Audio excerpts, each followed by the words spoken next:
So today we're going to be unboxing and taking a full-on tour of the latest, freshest X-series smartphone from Poco, the Poco X3 GT, also the first of the X family to boast full 5G smarts. This phone is powered by the Mediatek Dimensity 1100 chipset. You've got some impressive specs packed in there, including 67-watt fast charge support, and it is similar in many regards to the excellent Poco F3, but should boast an even more affordable asking price. So enough yammering, let's whip it on out, and for more on the latest and greatest tech, please do subscribe and ding that notifications bell. Cheers!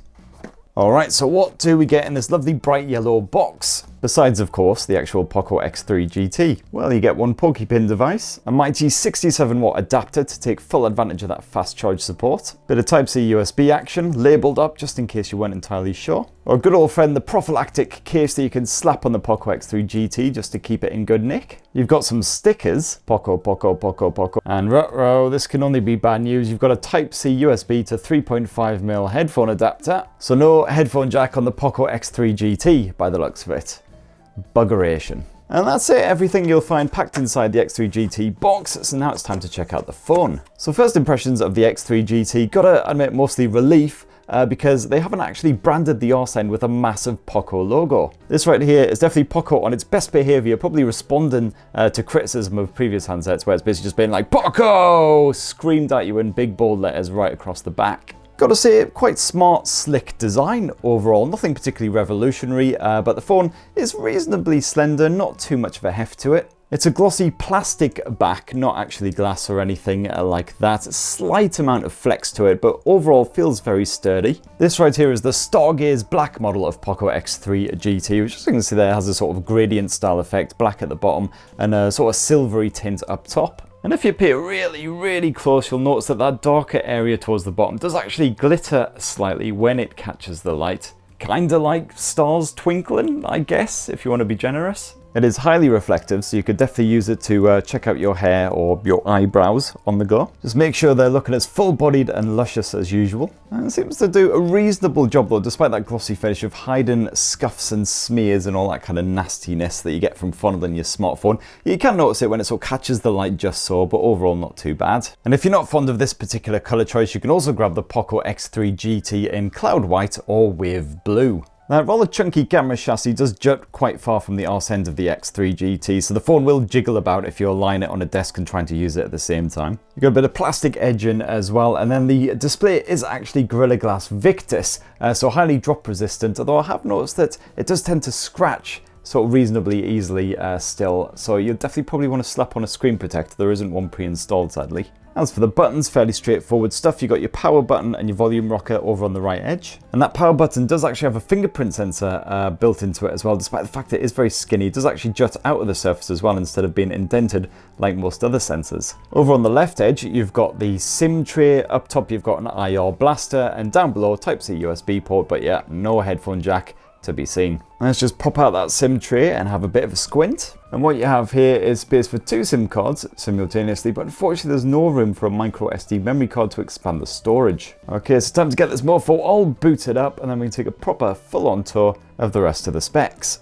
Right, so I've set up the Poco X3 GT just the way I like it, and what you got here is Android 11 with MiUI 12.5, the latest freshest version of Xiaomi's launcher slathered on top. And quite honestly, I've reviewed so many Xiaomi and Poco smartphones that I feel like all I bang on about is MiUI these days, but for everyone who's missed all those previous smartphone videos, I quite like it in this latest freshest form. It's the closest we've had to sort of a stock Android vibe from MiUI. So you've got all the standard features like a bit of the Google Discover feed, you've got that apps tree, you can drag down the notifications bar, but then you've got those very worthwhile bonus bits like the control center, which you can drag down from the right side of the top edge of the display, and this just it gives you fast access to all of your toggles and other bits, as well as your smart home stuff. The settings menu is pretty dense as usual. You've got lots of customization you can do in there for the likes of the home screen. You can set up your own wallpapers. You've got a dedicated theming app. Some very eclectic designs in there. So I like sticking with my nerdy anime papers, of course. One of the drawbacks of grabbing a Xiaomi or a Poco smartphone is you get tons of crapware packed on here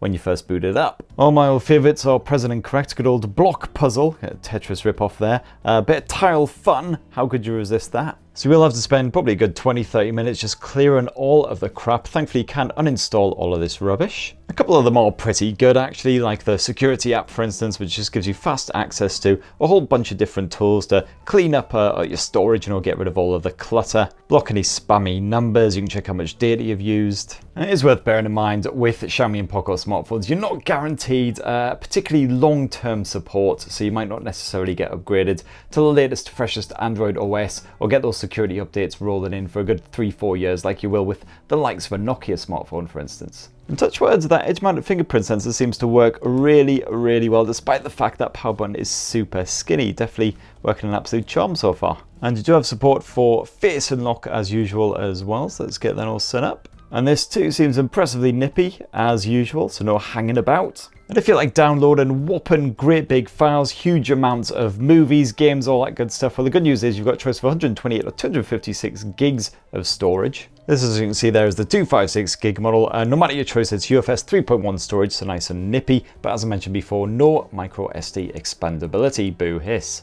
Now the Poco X3 GT may only sport an IPS panel, not an OLED like the likes of the Poco F3 and some other rivals, but it is an absolutely gorgeous display. It's a 6.6 incher Full HD Plus resolution, so the images are still pretty crisp despite the fact it's a pretty decent size. You can tinker with the colors if you want in the display settings, but I found on the default settings the Poco X3 GT very poppy, punchy hues right in your face there when you're streaming on a bit of Disney Plus or Netflix. You've also got HDR10 support, it's a nice strong sharp contrast as well and quite natural looking output, again for supported content on the likes of Netflix and other streaming services. Viewing angles are nice and wide and not that top brightness, you'll have no trouble seeing what you're doing outdoors even on a sunny day. And yeah, you do get a central camera orifice, which does intrude slightly on the action when you go full screen, but it's nothing too troublesome. Do jump into those settings, you've got all kinds of different modes you can play around with, so as I say, you can mess around with the color output if you like by just leaving it on auto. You can play around with the reading mode, and the refresh rate as well is set to just 60 Hz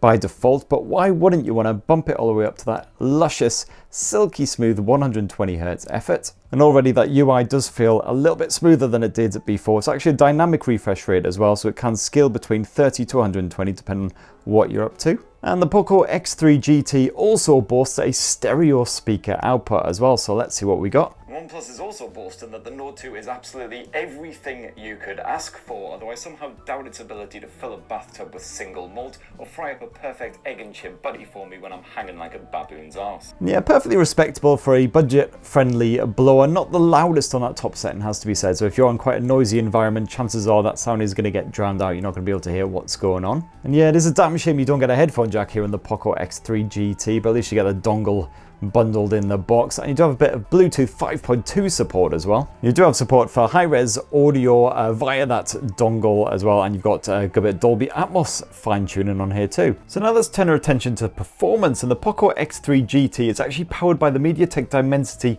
1100 chipset, so similar to the 1200 AI that was packed inside of that OnePlus Nord 2. As you can see there from the Geekbench results, very respectable scores. In fact, here is the Poco X3 GT side by side with the OnePlus Nord 2, which as you can see there, despite sporting the supposedly superior chipset, did actually perform inferior when it comes to the multi-core score. But of course, benchmark tests are not always the most reliable, but certainly so far the performance touchwords here on the Poco X3 GT seems nice and smooth. Apps seem to load up with no delay whatsoever. You've got plenty of them still chugging away in the background, ready to be reopened. And to do a proper full-on performance test right now, let's get a bit of gaming on the go, but not with the likes of Tile Fun. Let's try good old Genshin Impact. So the Dimensity 1100 chipset here in the Poco X3 GT seem to cope perfectly well with Genshin Impact on those default medium detail settings. I did see a couple of little judders here and there though, especially when the action was getting a little bit frantic or was tearing across the landscape. So I definitely did not want to jack it up any higher than that. No problems with heat build up here on the Poco X3 GT, even after a good bit of Genshin for half an hour or so as well, but I will be testing out with some in-depth afternoon-long sessions for my in-depth review. I also found the screen perfectly responsive as well, thanks to the 240Hz touch sampling rate. As with all of these Xiaomi/Poco smartphones as well, you also get a dedicated gaming mode which you can drag out like so. This gives you fast access to a whole variety of settings and tools. So for instance, if things are getting a little bit sluggish, you can clear out the memory, make sure that there's no other apps hogging your vital resources. You can also record the action, you can even change your voice if you want to do the commentary in the form of a robot or someone of the opposite gender. Although I've got to say I'm not entirely convinced by the girl one. I don't think I know any girls who sound like this. And that Dimensity 1100 platform also serves up dual 5G support across both of those SIM slots as well. So if you have two SIMs in there at once, you can get on the 5Gs from either. And if you are all Wi-Fi'd up, we got support for Wi-Fi 6 as well, so that'll be especially good news as Wi-Fi 6 starts spreading out into public areas. No worries on the battery front either. You got a 5000 milliamp cell packed inside of the Poco X3 GT. That should keep you going all day long. No worries, even with lots and lots of screen on time. Of course, I will be sticking my SIM card into the Poco X3 GT and using it as my full-time smartphone for around a week or so for my in-depth review. So check back then for my final verdict on how good that battery life really is. And of course, once the Poco X3 GT is fully drained, well, you got that 67 watt fast charge support. So from empty to full at the plug should only take around 40 minutes. Now, last up for this Poco X3 GT unboxing and tour, let's check out the camera tech. And we got slapped on the back is a triple lens setup, 64 megapixel primary camera, 8 megapixel ultra wide angle, and of course your bog standard obligatory 2 megapixel macro effort. And there appears to be absolutely no surprises from the Poco X3 GT's camera app. It's your standard Xiaomi/Poco effort. Fairly straightforward stuff, but does pack in quite a lot of features. And when you hit that shutter button, you'll find that you are taking 16 megapixel photos by default using 4:1 pixel binning. Got the usual HDR smarts, got your AI shenanigans, which you can tap on like so as well, and that will just suggest different settings and different camera features to use depending on the subject. If you do decide you want to shoot at that maximum 64 megapixel resolution, well, you can just tap this little mode right here in the bonus features and thy will be done. I do find that often using this mode though, your shots can come out a little bit softer and also just generally balked if the lighting conditions aren't quite good. Absolutely tons of other bonus modes crammed in here as well, including the likes of the portrait mode, which adds a bokeh style effect to your pics, which you can fully customize. There's a pro mode with full manual controls. You can tinker with the white balance, ISO level, shutter speed, etc. You got the 64 meg option up top as well, and if you tap like so, you can also shoot in RAW format. If you flick across to more, that is where you'll find the likes of the night mode, slightly buried away in there, which is a bit annoying, but you can edit the full setup as well, so you can see exactly what goes where. So for instance, you might not want that pro mode on the main start screen, but you might want that night mode in there, because obviously you want to be taking your sexy club selfies. And then you'll find that the night mode has been added to the main camera setup. And back in the main photo mode, you can quickly and easily swap to that 8 megapixel ultra wide angle mode like so. And you've also got fast access to your macro lens as well, simply by tapping up there and hitting that. And if we slide on into video, well, the Poco X3 GT shoots at full HD resolution, 30 frames per second by default. You can bump that up to 60 FPS if you like, otherwise all the way up to 4K Ultra HD resolution, although sadly there's no 4K 60 FPS option. But even if you leave it at 4K, you do have the option of shooting HDR video as well, so good news for your high contrast scenes. Your usual filters, bit of image stabilization. And then last up around front, it's a 16 megapixel selfie shooter, which should prove absolutely fine for your selfies. These Pocos are usually pretty decent on that front, and you got a good bit of portrait mode if you want to block out everything that's behind you, make it all about your gorgeous face. You can do night mode and everything too. It's another one for the gram. So that right there, in a nutshell, is the fresh new Poco X3 GT. Now, I don't know the official UK price just yet, because this is being shot ahead of the official launch, so hopefully should find that out pretty soon after this video goes live, and I'll bring it down in the description or in a pinned comment right up there at the top. But certainly if it comes in at a respectable price, around maybe sort of 250, 260-ish, then definitely offers a lot for that sort of money. Respectable performance, courtesy of that Dimensity chipset, a big battery with fast charging support. Might not have an OLED screen, but it's certainly a very nice panel for, you know, just kicking back with a bit of TV, bit of movie action. Got your 120Hz support on there, and hopefully the camera tech will prove pretty solid as well. As I say, stay tuned for my in-depth Poco X3 GT review for all you need to know on that front. So what do you reckon? Are you tempted? It'd be great to hear your thoughts down in the comments below. Please do subscribe and ding that notifications bell to see that review when it goes live. And please do have yourselves a fantastic rest of the week. Cheers everyone, love you.